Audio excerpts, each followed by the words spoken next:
하나님께서 오늘 우리에게 주시는 말씀은 요한복음 1장 1절부터 14절까지 말씀이 되겠습니다. 요한복음 1장 1절부터 14절까지 말씀입니다.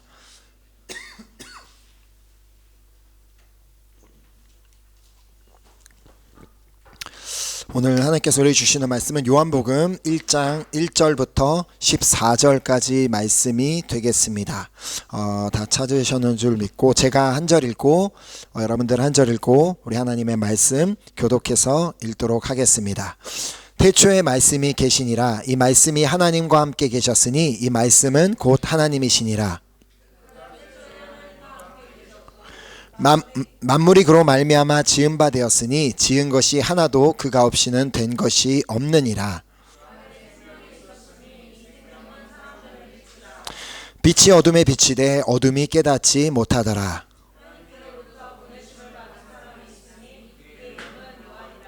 그가 증언하러 왔으니 곧 빛에 대하여 증언하고 모든 사람이 자기로 말미암아 믿게 하려 함이라. 참빛 곧 세상에 와서 각 사람에게 비추는 빛이 있었나니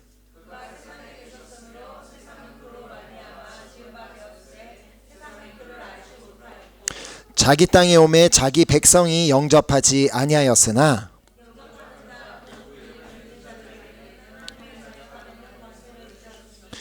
이는 혈통으로나 육정으로나 사람의 뜻으로 나지 아니하고 오직 하나님께로부터 난 자들이니라. 말씀이 육신이 되어 우리 가운데 거하심에 우리가 그의 영광을 보니 아버지의 독생자의 영광이요 은혜와 진리가 충만하더라. 아멘, 아멘. 오늘은 우리가 이 요한복음에 대해서 이제 말씀을 배우려고 하는데요. 요즘에 이제 수요일마다 진행되고 있는 불어 성경 공부를 특별히 이제 요한복음을 함께 나누고 있는데, 그래서 이제 이 요한복음 이제 오늘 말씀을 나눌 때 그 참여하셨던 분들은 아마 이제 겹치는 부분들도 있을 것이라고 생각하지만 또 양해해 주시고 또 하나님께서 또 새롭게 또 주시는 말씀과 은혜가 있을 것을 믿고 함께 이제 또 말씀을 받았으면 좋겠습니다. 자, 이 요한복음 이제 우리가 마태, 마가, 누가, 요한복음 이렇게 4복음서가 있는데 그 중에 이제 요한복음을 공부하기 위해서는 먼저 이 요한복음을 기록한 저자가 누구인지 그리고 이 저자가 전하고자 하는 메시지가 무엇인지를 아는 것이 중요합니다. 자, 우리는 이미 이 요한복음이라는 이름을 알고 있기 때문에 이 복음서는 요한이라는 사람이 기록했구나라는 그런 사실을 알고는 있지만, 그러나 그냥 막연하게 그런가 보다라고 하기보다는 조금 더 정확하게 이 복음서를 기록한 사람이 요한인지 어떻게 요한인지를 정확하게 아는 것이 필요하다고 생각합니다. 사실 이 요한복음을 읽어보면 저자가 누구인지를 정확하게 밝히고 있지는 않습니다. 자, 다른 서신서들의 경우를 보면 대부분 저자가 누구인지 금방 알 수 있지만 이 사복음서의 경우는 그렇지 않습니다. 자, 예를 들어 로마서의 저자가 누구인지는 로마서 1장 1절을 읽어보면 알 수 있습니다. 한번 보겠습니다. 로마서 1장 1절 말씀 우리 한번 보도록 하겠습니다. 로마서의 저자가 누구인지, 로마서를 기록한 사람이 누구인지는 로마서 1장 1절에 기록을 하고 있습니다. 자, 보면 예수 그리스도의 종 바울은 사도로 부르심을 받아 하나님의 복음을 위하여 택정함을 입었으니 라고 말하며 이 서신서를 기록한 사람이 사도 바울이라는 것을 우리는 금방 알 수 있습니다. 자, 이처럼 신약의 대부분의 서신서는 그 말씀의 1장 1절만 보면 그 서신서를 기록한 사람이 누구인지를 금방 알게 됩니다. 자, 그런데 이 사복음서의 경우는 그렇지 않습니다. 자, 마태복음도 마가복음도 누가복음도 요한복음도 이 복음서를 기록한 사람이 누구인지를 1장 1절도 그 어디에도 정확하게 밝히고 있지는 않습니다. 자, 물론 이 복음서와 이 서신서들의 차이점이 있는 것은 사실입니다. 자, 서신서들의 경우는 우리가 잘 알고 있는 로마서, 고린도전후서, 갈라디아서, 에베소서 등등 이렇게 특정 지역에 살고 있는 그곳에 있는 그리스도인들을 대상으로 그곳에 있는 그리스도인들을 위해 그리고 특정 인물을 위해 이렇게 편지 형식으로 기록된 그들의 상황에 맞춰서 기록된 말씀이지만 복음서의 경우는 뭡니까? 바로 이 예수 그리스도의 생애에 대해서 그리고 예수님이 누구신지 예수님의 복음에 대해서 기록을 하고 있다라는 그런 차이점이 있는 것은 사실입니다. 자, 또한 복음서의 경우는 이 누가복음을 제외하고는 정확하게 누구를 대상으로 기록하고 있는지도 밝히고 있지 않음을 우리는 볼 수 있습니다. 자, 복음서 중에 유일하게 누가복음만이 지금 누구에게 이것을 기록하고 있는지 그 대상이 누구인지를 밝히고 있는데 이 누가복음에 대해서는 다음 주 성경 공부 시간에 나누도록 하겠습니다. 자, 그렇다면 오늘 우리는 어떻게 요한복음의 저자가 요한인지를 알 수 있는지를 우리가 말씀을 통해 살펴보도록 하겠습니다. 저도 이제 이 말씀을 준비하면서 이제 아는 거지만 상당히 재밌습니다. 이 요한복음의 저자가 어떻게 요한인지 알게 되는지를 그 사실을 발견해 나가는 것이 이제 재밌는데 한번 요한복음 21장 24절 말씀 한번 보도록 하겠습니다. 요한복음 21장 24절 말씀. 자, 요한복음 21장 24절 말씀을 보면 이 일들을 증언하고 이 일들을 기록한 제자가 이 사람이라 우리는 그의 증언이 참된 줄 아노라. 자, 여기서 보면 이 복음서를 기록한 사람이 예수님의 제자 중에 한 사람인 것을 알 수 있습니다. 왜요?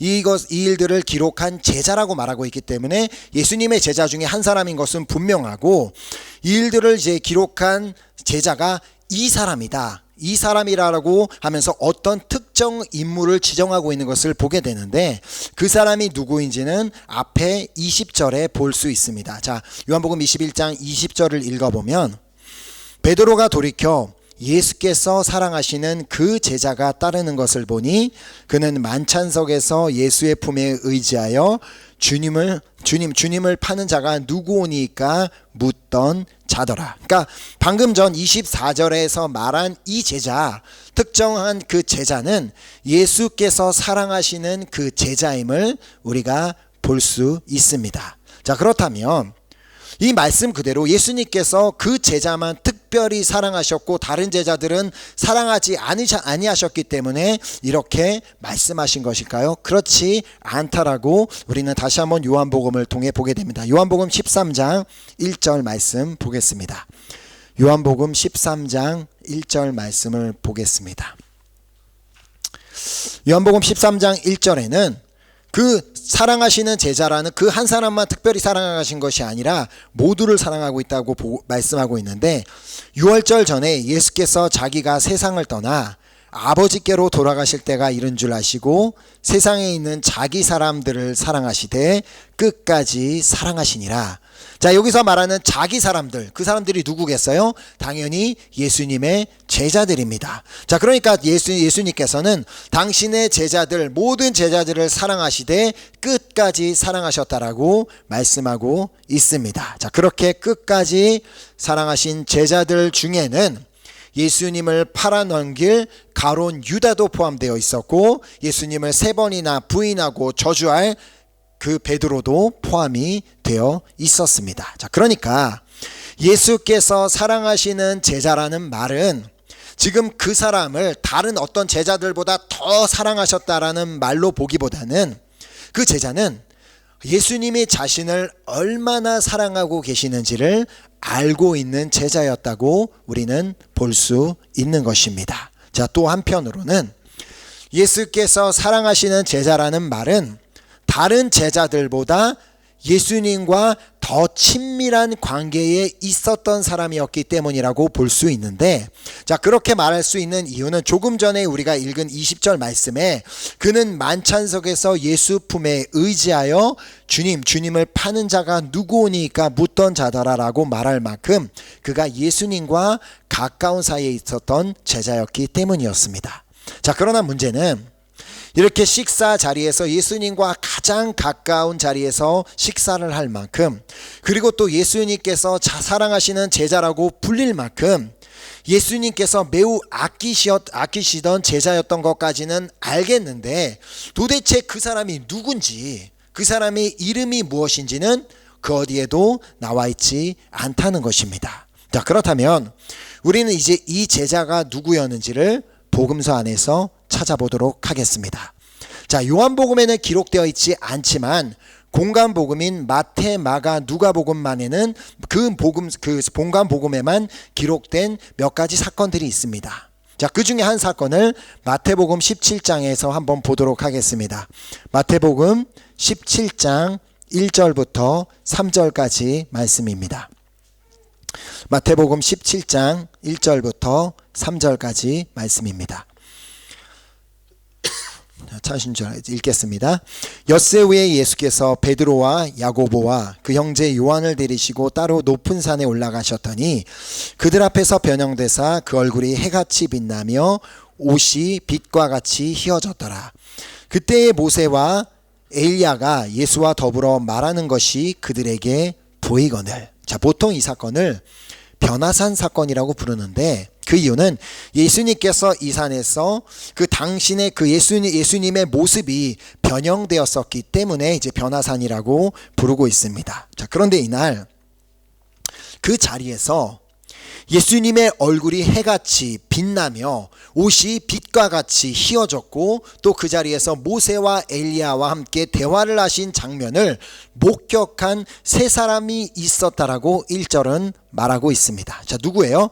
베드로와 야고보와 요한. 자, 예수님께서는 12명의 제자들 중에서 특별히 이 3명의 제자들만 선택하셔서 그들을 산에 데리고 올라가셨고, 그곳에서 당신이 변화되는 모습과 또 모세와 엘리야를 볼 수 있도록 그들에게만 허락하셨습니다. 자, 그만큼 이들은 예수님께 중요한 제자들이었음을 우리는 깨닫게 되고 또 알 수가 있는데, 이때뿐만 아니라 예수님께서는 당신이 붙잡히시기 전에 마지막으로 겟세마네 동산에서 기도하실 때에도 따로 똑같이 이 3명만 데리고 가신 장면을 우리는 볼 수 있습니다. 자, 마가복음 14장 보겠습니다. 마가복음 14장 32절부터 34절까지 말씀입니다. 마가복음 14장 32절부터 34절까지. 그들이 겟세마네라 하는 곳에 이르매 예수께서 제자들에게 이르시되 내가 기도할 동안에 너희는 여기 앉아 있으라 하시고, 자, 이 제자들을 향해 말씀하시고, 그리고 나서 베드로와 야고보와 요한을 데리고 가실새 심히 놀라시며 슬퍼하사 말씀하시되 내 마음이 심히 고민하여 죽게 되었으니 너희는 여기 머물러 깨어 있으라 하시고. 자, 여기서도 마찬가지로 12명의 제자들 중에서 특별히 3명에게만 자신의 지금의 그 심적 상태를 알리시며 자신을 위해서 여기서 머물러 깨어 있으라고 부탁을 하셨습니다. 자, 이 의미가 뭐겠습니까? 이 3명의 제자를 예수님께서 더 특별하게 생각하고 계셨음을 보여주는 장면입니다. 자, 그렇다면 예수님의 사랑하시는 제자로 불릴 만한 사람은 이 3명 중에 1명이 될 가능성이 매우 큽니다. 이 3명이 아닌 다른 사람을 예수님께서 사랑하시던 제자라고 불릴 가능성은 거의 없겠죠. 자, 하지만 아까 우리가 요한복음 21장에서 이미 보았듯이 예수님의 사랑하시는 제자로 부름을 받았던 사람이 베드로가 아니라는 것은 확실합니다. 자, 그 이유를 다시 요한복음 21장에 가서 보겠습니다. 요한복음 21장 20절 말씀입니다.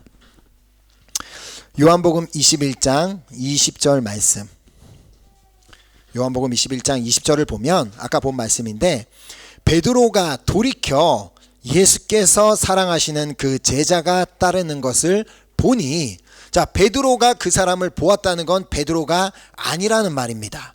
자, 베드로는 아닌 것이 확실하기에 이제는 야고보와 요한 두 사람만이 남게 됩니다. 자, 그럼 이제 어떻게 그 둘이 남았는데 그 둘 중에서 요한이라는 제자가 이 복음서를 기록한 예수님께서 사랑하시는 그 제자라고 확신할 수 있는가라는 의문이 남습니다. 자, 그 단서 역시도 동일하게 복음서 안에서 찾을 수가 있는데, 먼저 요한복음 20장에 보면 베드로와 또 예수께서 사랑하시는 그 제자 단 둘이서만 예수님의 무덤을 찾아가는 장면이 기록되어 있습니다. 요한복음 20장 1절과 2절 말씀입니다. 요한복음 20장 1절과 2절 말씀을 보면, 자, 예수님께서 이제 돌아가신 후 안식 후 첫날 일찍이 아직 어두울 때에 막달라 마리아가 무덤에 와서 돌이 무덤에서 옮겨진 것을 보고 시몬 베드로와 예수께서 사랑하시던 그 다른 제자에게 달려가서 말하되, 사람들이 주님을 무덤에서 가져다가 어디 두었는지 우리가 알지 못하겠다 하니. 자, 이처럼 지금 이 마리아와 그 여인들이 제자들을 찾아왔는데 그 중에 특별히 베드로와 예수님께서 사랑하시는 이 제자 그 두 명에게 그 사실을 보고했다는 것은 그만큼 그 당시의 제자들 중에서 이 두 사람이 중요한 역할을 하고 있었고 중요한 위치에 있었음을 보여주는 것입니다. 자, 그리고 이제 드디어 이 중요한 역할을 맡았던 예수께서 사랑하시던 제자의 이름이 무엇이었는지 그 이름이 등장하는 구절이 누가복음에 나옵니다. 자, 누가복음 22장 7절에서 8절 말씀입니다. 누가복음 22장 7절과 8절 말씀. 자, 읽겠습니다. 유월절 양을 잡을 무교절 날이 이른지라 예수께서 베드로와 요한을 보내시며 이르시되, 가서 우리를 위하여 유월절을 준비하여 우리로 먹게 하라. 자, 예수님께서는 유대인들이 지키는 절기 중에 가장 중요한 절기인 그 유월절을 준비하기 위해 특별히 두 사람을 보내셨는데 그것이 베드로와 요한을 보내셨음을 우리가 본다면, 결국 요한복음에 말하고 있는 예수께서 사랑하시는 그 제자는 바로 요한을 말하고 있는 것이며, 이 요한이 복음서를 기록하였음을 알 수 있게 되는 것입니다. 자, 이해가 되셨나요? 자, 이 요한이 왜 요한복음의 저자인지를 우리가 발견하게 되는 것을 이렇게 복음서 안에서 찾을 수 있게 되는 것입니다. 자, 또한 요한 1, 2, 3서 다른 서신서들과 다르게 요한 1, 2, 3서의 경우에도 보면 저자가 누구인지 밝히고 있지 않습니다. 그런데 그것이 요한인 줄 아는 이유는 요한복음과 여러 가지 내용이 일치하고 있는 것을 보게 되고, 또 그 말씀과 내용을 풀어가는 방법이 요한이 기록하는 방법과 동일한 것을 보면, 이 글 역시도 요한이 기록하였구나라는 것을 알기 때문에 그 역시도 그 세 서신서도 요한 서신서가 된 것입니다. 자, 그렇다면 이 예수님께서 사랑하시는 제자인 요한이 복음서를 기록한 목적이 무엇이었는지를 우리가 한번 보도록 하겠습니다. 요한복음 20장 31절입니다. 요한복음 20장 31절에 보면 요한 스스로가 이 복음서를 기록한 목적이 무엇인지를 말하고 있습니다. 요한복음 20장 31절에 오직 이것을 기록함은 너희로 예수께서 하나님의 아들 그리스도이심을 믿게 하려 하며 또 너희로 믿고 그 이름을 힘입어 생명을 얻게 하려 함이니라. 자, 여기서 사도 요한은 자신이 정확하게 두 가지 목적을 가지고 이것을 기록하였다라고 말하고 있습니다. 자, 첫 번째로 예수께서 하나님의 아들 그리스도이심을 믿게 하기 위해서, 그러니까 이 글을 읽는 자들마다 예수께서 하나님의 아들 그리스도이심을 믿게 하기 위해서 이 복음서를 기록하였고, 그리고 두 번째로 예수를 믿고 그 이름을 힘입어 생명을 얻게 하기 위해서 자신이 복음서를 기록하였다라고 그렇게 밝히고 있습니다. 자, 그러나 우리가 잊지 말아야 하는 분명한 사실은 요한이 기록한 것은 맞지만, 요한이 펜을 들어 기록한 것은 맞지만 자신이 적고 싶은 내용을, 자신이 원하는 내용을 그냥 막 기록한 것이 아니라 그가 철저하게 성령님의 감동을 받아서 기록하였다는 것입니다. 자, 우리가 잘 알고 있는 디모데후서 3장 16절 말씀을 보면 모든 성경은 하나님의 감동으로 기록된 것이다라고 말씀하고 있습니다. 자, 그래서 이 모든 성경은 하나님의 감동으로 된 것이다라고 말한 이 사도 바울의 경우는 보면 그 서신서의 여러 부분에 성령께서 이렇게 감동을 주셨다, 성령께서 이렇게 말하라고 하셨다라는 부분을 자주 발견하게 됩니다. 자, 이렇게 성령님께서 요한에게 감동을 주시되, 자, 이 요한이 예수님을 따라다니면서 그가 직접 경험하고 그가 깨닫게 된 사실을 바탕으로 기록하게 하셨음을 우리는 알아야 하는 것입니다. 자, 그러니까 마치 받아쓰기 하듯이 요한에게 너 여기 앉아봐, 지금부터 내가 너한테 말해주는 거 다 적어라고 하면서 그 내용들을 요한이 받아 적은 것이 아니라 요한에게 복음서를 기록할 감동을 주신 분이 바로 성령님이시고, 그래서 이 복음서를 읽는 자마다 예수께서 하나님의 아들 그리스도이심을 믿게 하기 위해서, 또 예수를 믿는 자마다 그의 이름을 힘입어 생명을 얻게 하기 위해서 요한이 예수님을 따라다니면서 그가 경험하고 깨달은 사실들을 떠올리게 하셨고 또 기록할 수 있도록 성령님께서 요한을 도와주셨다는 것입니다. 자, 이것이 바로 복음서마다 조금씩 다른 내용을 담고 있는 이유입니다. 무엇이 맞고 무엇이 틀렸다가 아니라 어떤 내용을 읽어보면 분명히 똑같은 사건을 기록하고 있는데 조금 다르게, 어떨 때는 두 사람이 나오고 어떨 때는 한 사람이 나오는데, 이 성령님께서 이 요한의 경험과 깨달은 사실들 위에 복음서를 기록하게 하셨던 것처럼 다른 저자들에게도, 마태에게도 마가에게도 누가에게도 마찬가지로 그들의 경험과 그들이 예수님을 보며 그리고 들은 경험과 그들이 깨달은 사실들 위에 복음서를 기록하게 하셨기 때문에 차이점들이 있는 것입니다. 자, 그러니까 어떤 사람에게는 이 사건이 매우 중요하게 여겨질 수 있는데, 이건 너무 중요한 사건이야, 꼭 기록해야 되라고 할 수 있는데, 또 다른 사람에게는 그래, 그것이 중요하긴 하지만 이것이 더 중요한 것 같아라고 그렇게 여겨질 수 있다는 것입니다. 제가 이걸 말씀을 준비하며 그냥 이렇게 되게 한국말이 잘 안 나오는데 그냥 우습게 되게 여겨진 예가 있는데, 만약에 우리가 이렇게 교회를 오는데 누군가가, 어떤 프랑스 사람이 고추장통을 막 들고 가다가 뛰어가는 모습을 보면 우리 한국 사람은 그걸 보면 뭐가 제일 먼저 눈에 들어오겠어요? 고추장통이 들어오겠죠. 근데 프랑스 사람이 봤을 땐 그냥 그 사람이 뛰어가는 거, 그것이 보이지만 이제 그 사람이 넘어져서 고추장이 바닥에 쏟아졌을 때 우리 한국 사람이 그걸 보면 저 고추장 어떻게 라고 하겠지만, 프랑스 사람은 그 고추장이 아깝지 않습니다. 저 사람은 뭔데 저걸 갖고 넘어졌는가. 그러니까 전혀 무엇이 중요한지 그 관점에 따라서 이 사건을 기록하고 그것을 보는 것이 달라질 수 있다는 것입니다. 자, 그래서 요한은 자신이 그렇게 예수님을 따라다니며 예수님의 제자로서 깨달은 중요한 사실, 그것이 무엇인지를 복음서를 시작하며 가장 처음에 이렇게 기록하였습니다. 본문으로 돌아가서 요한복음 1장 1절 말씀을 보겠습니다. 자, 자신이 깨달은 것 중에 가장 중요한, 이것을 내가 반드시 네 글을 읽는 자들에게 전해야 되겠다라고 한 그 말씀이 바로 요한복음 1장 1절 말씀입니다. 태초에 말씀이 계시니라. 이 말씀이 하나님과 함께 계셨으니 이 말씀은 곧 하나님이시니라. 자, 요한이 아까 이 복음서를 기록한 목적이 뭐라고 얘기했어요?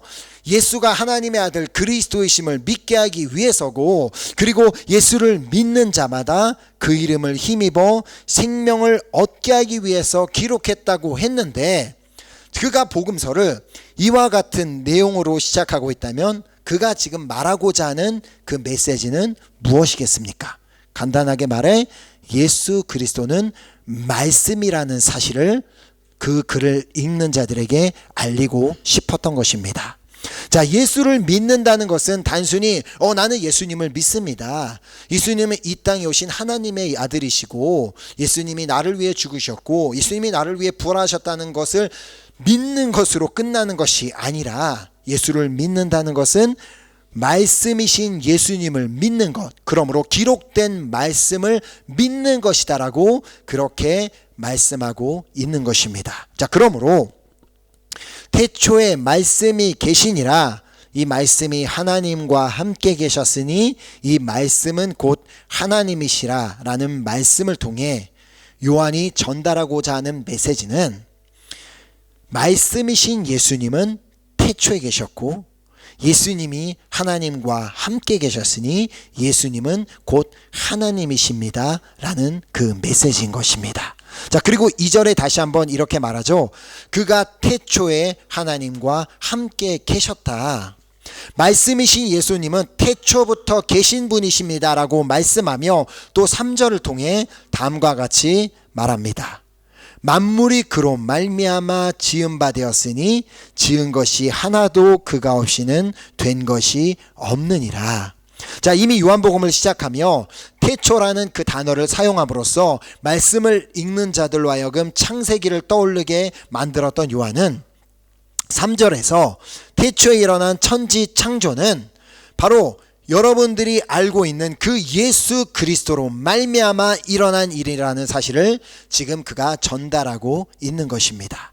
자, 그래서 그는 만물이 예수님으로 말미암아 지은 바 되었고 지은 것이 하나도 그가 없이는 된 것이 없다라고 말하고 있는 것입니다. 자, 그러니까 그 당시 예수님을 단순히 그냥 요셉과 마리아에서 태어난 사람이고 그냥 선지자라고 생각하고 있던 그런 사람들을 향하여, 아닙니다. 예수님은 사람이 아니고 그냥 선지자가 아니고 예수님은 태초부터 계신 말씀이시며 모든 것이 말씀이신 예수 그리스도로 인해 지어졌음을 아셔야 합니다라고 바로 그 메시지를 전달하고자 했던 것입니다. 자, 우리가 잘 아는 바와 같이 창세기에 보면 하나님께서 말씀으로 모든 것을 창조하신 것을 보게 됩니다. 우리가 한번 창세기 보겠습니다. 창세기 1장 1절부터 3절까지 말씀 보겠습니다. 창세기 1장 1절부터 3절 말씀을 보면,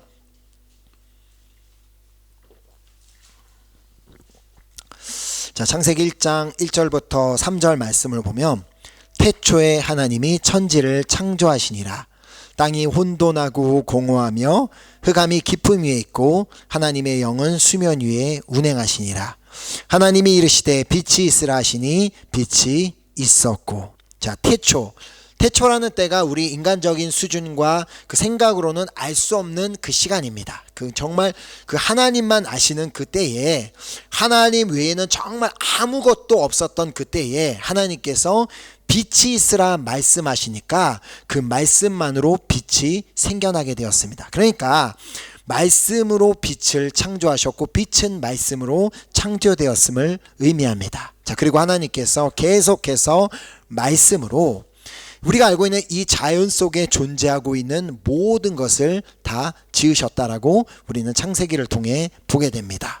자, 이처럼 말씀이신 예수님께서 이 자연 속에, 자연 안에 존재하는 모든 것들을 지으셨기 때문에 예수님께서 바다를 꾸짖으시며, 바람을 꾸짖으시며 바다더러 잠잠하라 고요하라 하셨을 때 바람이 그치고 잔잔하여질 수 있었던 것입니다. 왜냐하면 예수님이 그것들을 만드신 분이시고 예수님이 온 천지를 만드시고 모든 것의 주인이 바로 예수님이시기 때문에. 자, 이처럼 바다를 만드신 분도 예수님이기에 예수님이 그 바다 위를 걸으실 수 있으셨고, 물을 만드신 분이 예수님이시기에 예수님은 물을 포도주로 바꾸실 수 있으셨던 것이고, 또 인간을 만드신 분이 예수님이시기에 예수님께서는 모든 병든 자를 치유하셨고 또 죽은 자까지도 살려주실 수 있으셨던 것입니다. 자, 그래서 4절 말씀을 보면, 요한복음 1장 4절 말씀 본문을 돌아가서 보면, 요한복음 1장 4절에 그 안에 생명이 있었으니 이 생명은 사람들의 빛이라. 자, 말씀이신 예수님 안에 생명이 있었기에 예수님께서 지으신 모든 것 안에 생명이 있는 것입니다. 자, 피조물인 이렇게 만들어진 인간이 만든 그 어느 것에도 생명이 있는 것은 없습니다. 어떻게 해서든 생명과 비슷한 그런 존재를 만들어 보기 위해 인간들은 수없이 노력하고 AI 그런 것들을 만들려고 하지만 인간이 만든 그런 것 중에 생명이 있는 것은 아무것도 없습니다. 자, 오직 말씀으로 창조된 것에만 생명이 있을 뿐입니다. 자, 그래서 우리가 살기 위해서는 말씀이 필요한 이유입니다. 우리가 말씀으로 만들어졌기 때문에 우리가 말씀이 있어야지만 사는 것입니다. 자, 그리고 이 생명은 사람들의 빛이라고 말씀하고 있습니다. 자, 왜냐하면 바로 예수님이 이 생명이고 그 빛이기 때문입니다. 자, 그래서 예수님께서도 이렇게 말씀하신 것을 볼 수 있습니다. 요한복음 11장 25절에서 26절 말씀 우리 보겠습니다. 요한복음 11장 25절에서 26절에 예수님께서 스스로 당신이 이런 분이라고 소개하시는 장면입니다. 요한복음 11장 25절에서 26절 말씀.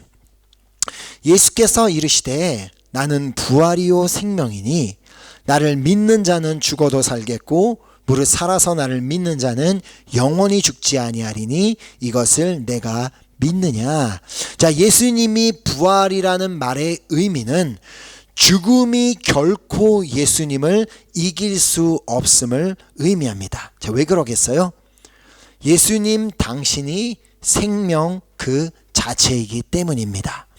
자, 죽음이란 생명의 부재를 의미합니다. 죽음이라는 것 자체가 존재하는 것이 아니라 생명이 없는 상태가 죽음. 그렇기 때문에 죽음이란 생명의 부재를 의미하기 때문에 예수님이 당신 자체가 생명인데 어떻게 죽음을 알 수 있겠습니까? 자, 그렇게 예수님을 믿고 예수님을 영접하는 자는 영원히 죽지 않게 되는 것입니다. 자, 그것을 우리는 다른 말로 영생을 얻게 되었다, 영원한 생명을 얻게 되었다라고 말하는 것입니다. 자, 그래서 우리가 잘 아는 요한복음 3장 16절 말씀 보겠습니다. 요한복음 3장 16절 말씀. 요한복음 3장 16절 말씀을 보면 하나님이 세상을 이처럼 사랑하사 독생자를 주셨으니 이는 그를 믿는 자마다 멸망하지 않고 영생을 얻게 하려 하심이라. 자, 바로 예수를 믿는 자가 영생을 얻을 수 있다라고 이 말씀을 통해서도 분명히 말씀하고 계시고, 또한 요한복음 6장 47절 말씀도 보겠습니다. 요한복음 6장 47절 47절 아니요 27절 말씀인 것 같은데, 진실로 27절인가요? 47절 맞나요? 제가 잘못 47절 말씀에 진실로 너희에게 이르노니 믿는 자는 영생을 가졌나니. 자, 예수님 그분이 생명이시기에 그 예수님을 믿는 자, 그 말씀을 믿는 자, 말씀이신 예수님을 믿는 자가 영생을 얻게 된다라고 말씀하고 계시는 것입니다. 자, 그러므로 본문 4절에서 말씀하고 있는 이 생명은 사람들의 빛이라 라는 그 말씀은 무슨 뜻이겠습니까? 자, 이 예수님은 사람들이 빛이라, 말씀은 사람들의 빛이라라고 그렇게 말씀하고 있는 것입니다. 자, 그래서 예수님께서도 당신 스스로를 소개하시면서 나는 빛이다라고 말씀하신 장면을 보겠습니다. 요한복음 8장 12절 말씀입니다. 요한복음 8장 12절 말씀을 보면 예수님께서 또 당신은 이러한 분이시라고 소개하고 계십니다. 예수께서 또 말씀하여 이르시되 나는 세상의 빛이니 나를 따르는 자는 어둠에 다니지 아니하고 생명의 빛을 얻으리라. 자, 예수님을 믿지 않고 예수님을 따르지 않는 자가 어둠에 다닌다고 말하는 이유는 바로 그들의 삶에 빛이신 예수님이 없기 때문입니다. 자, 어둠이라는 것 역시 아까 말씀드린 것처럼 죽음이라는 것은 존재하지 않고 생명의 부재가 그 죽음인 것처럼 어둠이라는 건 역시도 존재하지 않습니다. 빛의 부재가 어둠일 뿐입니다. 어둠이라는 것 자체가 존재한다면 우리가 그 어둠이라는 것을 어떻게 만들 수가 있을 텐데, 그러나 빛의 부재가 단순히 빛의 부재가 어둠이기 때문에 그래서 예수님께서는 빛이신 자신을 따르는 자가 어둠에 다니지 아니하고 생명의 빛을 얻을 것이다라고 말씀하시는 이유입니다.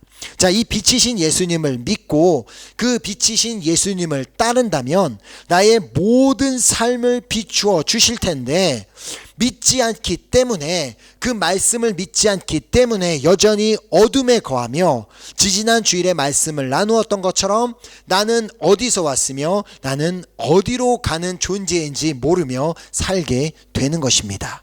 또한 내가 왜 존재하고 있는지 내가 왜 사는지 그 이유도 모른 채 막연하게 살게 되는 것입니다. 자, 그러나 이 모든 질문에 명확한 답으로 우리의 삶을 비추어 주시는 분이 바로 우리 주 예수 그리스도이십니다.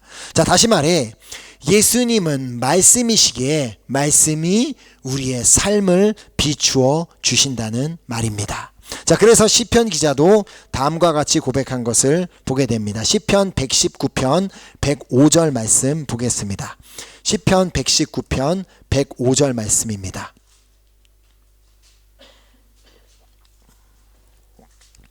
시편 119편 105절 말씀에 주의 말씀은 내 발의 등이요 내 길의 빛이니이다. 바로 이 사실을 깨달은 겁니다. 주의 말씀이 바로 나의 삶을 비추는구나. 그 말씀이 나의 삶을 확실하게 나의 앞길을 비추고 계시는 거라는 그 사실을 깨달았던 것입니다. 자, 주님의 말씀인 성경은 내가 어디서 왔고 내가 어디로 가는지를 명확하게 말씀하고 있습니다. 또한 내가 누구이며 내가 존재하는 목적이 무엇인지도 명확하게 말씀하고 있습니다. 자, 뿐만 아니라 성경에 기록된 수없는 약속의 말씀들을 통하여 한치 앞을 알 수 없는 우리의 인생을 비추시며 인도하고 계십니다. 자, 그 세상 그 예수님을 믿지 않는 자들이 어둠에 거하는 이유는 자신의 앞길을 알 수가 없기 때문에 자신의 미래를 그 무엇도 보장해 줄 수 없다라는 것을 알고 있기 때문에 그들이 어둠 안에 있지만 그러나 말씀이신 예수님께서는 이미 우리의 삶을 비추어 주실 수많은 약속들을 우리의 삶에 주셨다는 것입니다. 자, 특별히 구약에 보면 여러 인물들에게 주신 약속의 말씀들이 있음을 보게 되는데 그 중에 여호수아에게 주신 약속의 말씀을 우리가 한번 보도록 하겠습니다. 여호수아서 1장 8절에서 9절 말씀입니다. 여호수아서 1장 8절에서 9절 말씀. 여호수아서 1장 8절부터 9절 말씀입니다. 자, 우리가 잘 아는 말씀입니다. 이 율법책을 내 입에서 떠나지 말게 하며 주야로 그것을 묵상하여 그 안에 기록된 대로 다 지켜 행하라. 그리하면 내 길이 평탄하게 될 것이며 내가 형통하리라. 내가 내게 명령한 것이 아니냐. 강하고 담대하라. 두려워하지 말며 놀라지 말라. 내가 어디로 가든지 내 하나님 여호와가 너와 함께 하느니라 하시니라. 자, 주님께서는 여호수아에게 이렇게 약속하셨습니다. 내가 이 율법에 기록된 말씀들을 내 입에서 떠나지 않게 하며 주야로 그것을 묵상하며 그 안에 기록된 대로 다 지켜 행하면 너의 길이 평탄하게 될 것이며 내가 형통하리라. 자, 그가 하나님의 말씀을 그 하나님의 수없는 말씀들을 그의 입에서 떠나지 말게 하며 주야로 그것들을 묵상하며 또 그 안에 기록된 대로 다 지켜 행해야만 했던 이유는 그 말씀 안에 생명이 있고 그 말씀이 그의 인생을 비추는 빛이기 때문이었습니다.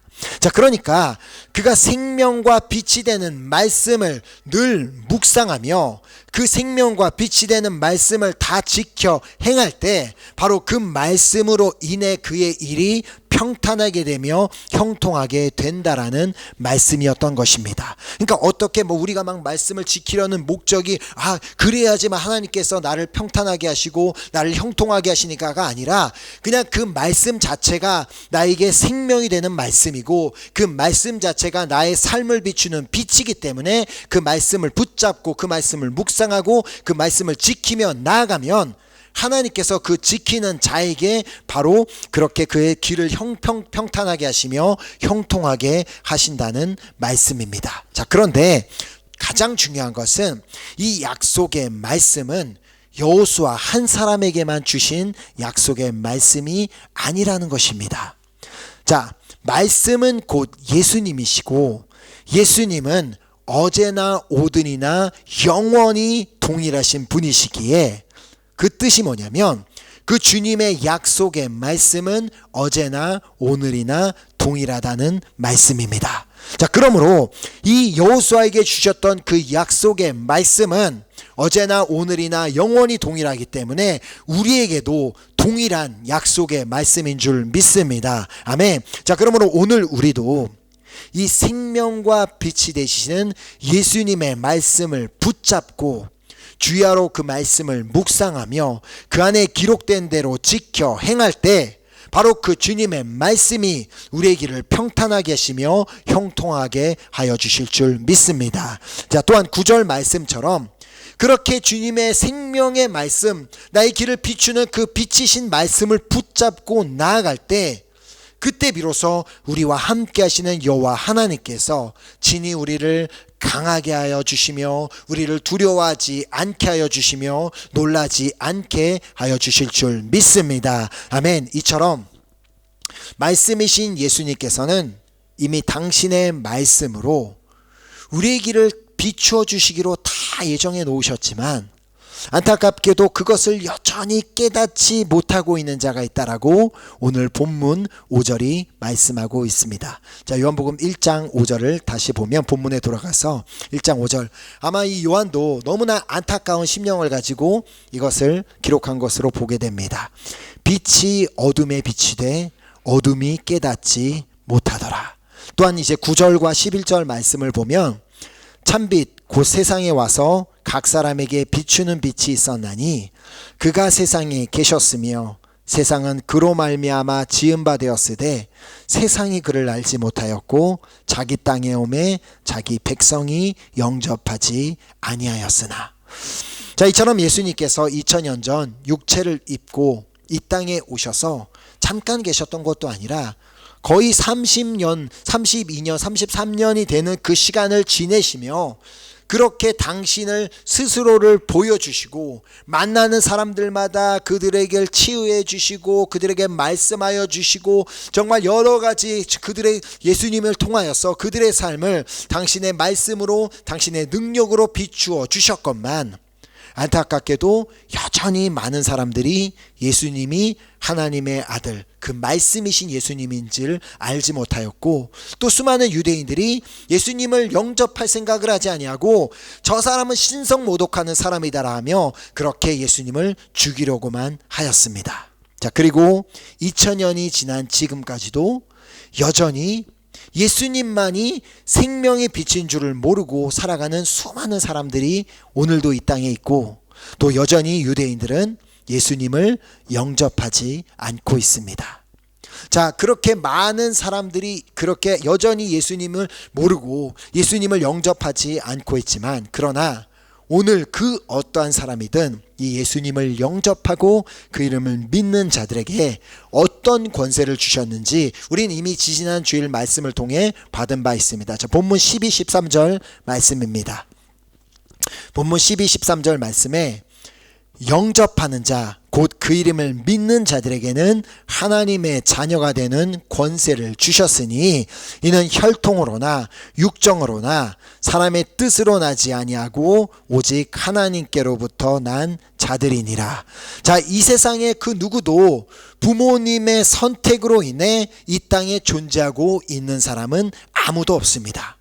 자, 비록 부모님이 내가 이런 자녀를 낳아야지 그런 자녀 계획을 갖고 있었다 할지라도 주님께서 허락하지 아니하셨다면 오늘 이제 우리는 이 자리에 없었을 것이라는 말입니다. 자, 우리 모두는 다 하나님께로부터 난 자들입니다. 하나님의 완벽한 계획 가운데 하나님의 시간에 하나님께서 이렇게 완전한 모습으로 빚으시고 만들어진 그런 존재라는 것입니다. 자, 그러므로 내가 말씀이신 예수 그리스도를 믿고 하나님의 자녀로서 당당하게 살아갈 것인지, 왜냐하면 주님께서 이미 나에게 주신 약속의 말씀이 있고 그 생명의 말씀이 있고 나의 길을 비추는 말씀이 있으니까 그렇게 자녀로서 당당하게 살아갈 것인지, 아니면 나는 뭐 그냥 예수님을 믿는다고 말은 하지만 여전히 막 삶 가운데 수많은 불확실함과 불안함과 두려움과 걱정과 그런 것으로 살아갈 것인지는 나의 선택에 달려 있다는 것입니다.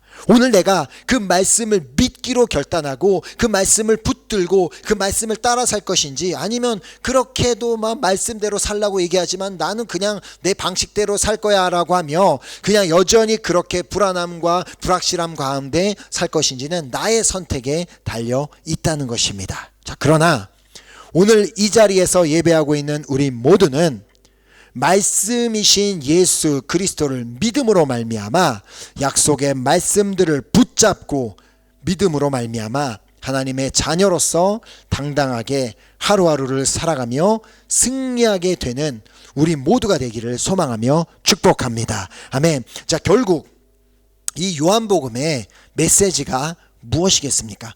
요한이 그토록 이 글을 읽는, 이 복음서를 읽는 자들에게 전하고자 했던 메시지는 그냥 간단합니다.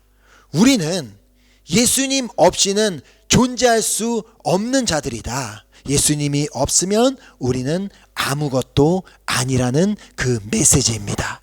자, 다시 말해, 말씀이 없는 삶은 아무것도 아니라는 것입니다.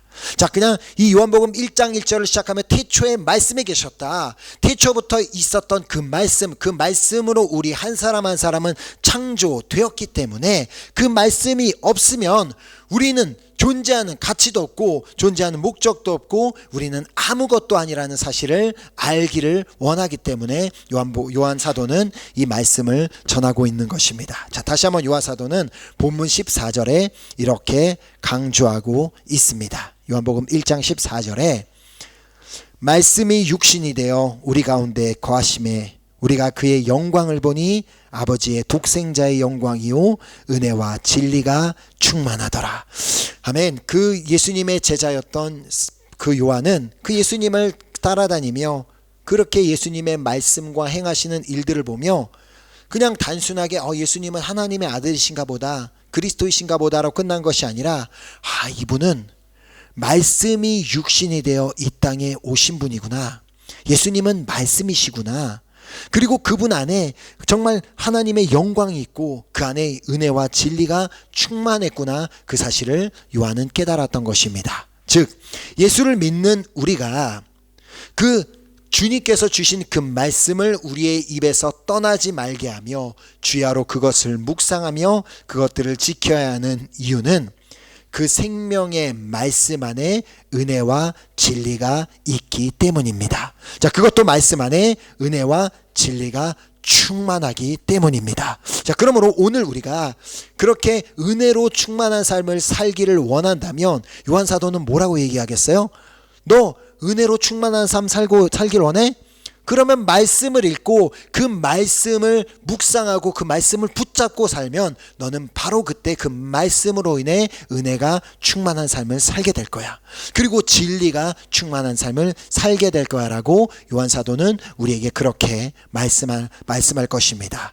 자, 예수를 믿는다는 것은 결국 말씀을 믿는 것입니다. 왜냐하면 예수님은 말씀이시기 때문에. 자, 그런데 예수를 믿는다고 하면서 정말 그렇게도 끝까지 정말 나의 자존심을 지켜가며 그래도 내가 한번 안 읽기로 결단한 말씀을 그래도 끝까지 안 읽어보겠다라며 말씀을 읽지도 않고 말씀과는 상관없는 삶을 산다면 그것은 있을 수도 없는 일이다. 예수를 믿는 자로서 그거는 있을 수 없는 일이다라고 요한복음은 명확하게 우리에게 메시지를 주고 있는 것입니다. 자, 예수님께서도 우리에게 다음과 같이 말씀하셨습니다. 요한복음 15장 5절 말씀입니다. 요한복음 15장 5절 말씀. 다시 한번 예수님께서 나는 무엇이다라고 이렇게 소개하시는 장면입니다. 요한복음 15장 5절 말씀에 나는 포도나무요 너희는 가지라. 그가 내 안에 내가 그 안에 거하면 사람이 열매를 많이 맺나니 나를 떠나서는 너희가 아무것도 할 수 없음이라. 아멘. 자, 기억하시기 바랍니다. 우리는 포도나무이신 예수님께 붙어있는 가지들입니다. 자, 가지는 혼자서 존재할 수도 없고 아무것도 할 수 없습니다. 자, 특별히 또 성경 말씀에도 보면 예수님께서 특별히 이 포도나무 가지는 이 떨어져 나왔을 때 땔감으로도 쓸모없을 만큼 아무것도 쓸짝 없는, 아무것도 필요 없는 그런 존재다라고 말씀하셨습니다. 자, 그러므로 가지가 해야 하는 일은 단지 포도나무에게 붙어서 그 나무로부터 오는 영양 공급을 받아 포도 열매를 맺는 일 뿐입니다. 자, 그러므로 우리가 말씀을 떠나서는 아무것도 할 수 없다. 우리가 예수 그리스도에게 붙어서 그 말씀으로 공급을 받아 그 말씀으로 살지 않고는 우리가 아무것도 할 수 없다라고 말씀하고 계신 것입니다. 자, 오늘 우리는 이 요한복음 1장을 통해서 다시 한번 예수를 믿는다는 것은 그냥 나는 교회를 다녀서 예수를 믿습니다. 예수님이 하나님 아들이신 거 믿습니다. 예수님이 나를 위해 죽으셨은 것을 믿습니다. 나를 위해 부활하셨음을 믿습니다라고 끝나는 것이 아니라 예수를 믿는다는 것은 성경에 기록된 말씀을 믿는 것임을 우리가 다시 한번 깨닫고 생명과 빛이신 그 주님의 말씀 안에 거하고 또 주님의 말씀이 우리 안에 거함으로 말미암아 주님께서 우리를 통해 정말 이 땅 가운데 우리의 삶 가운데 맺기를 원하시는 그 수없는 열매들을 맺게 되는 그러한 은혜가 우리 한 사람 한 사람에게 있기를 예수 그리스도의 이름으로 축복합니다. 아멘. 오늘 함께 우리 결단을 가지고 우리 같이 또 기도하고 우리 결단하는 기도하는 시간 갖도록 하겠습니다.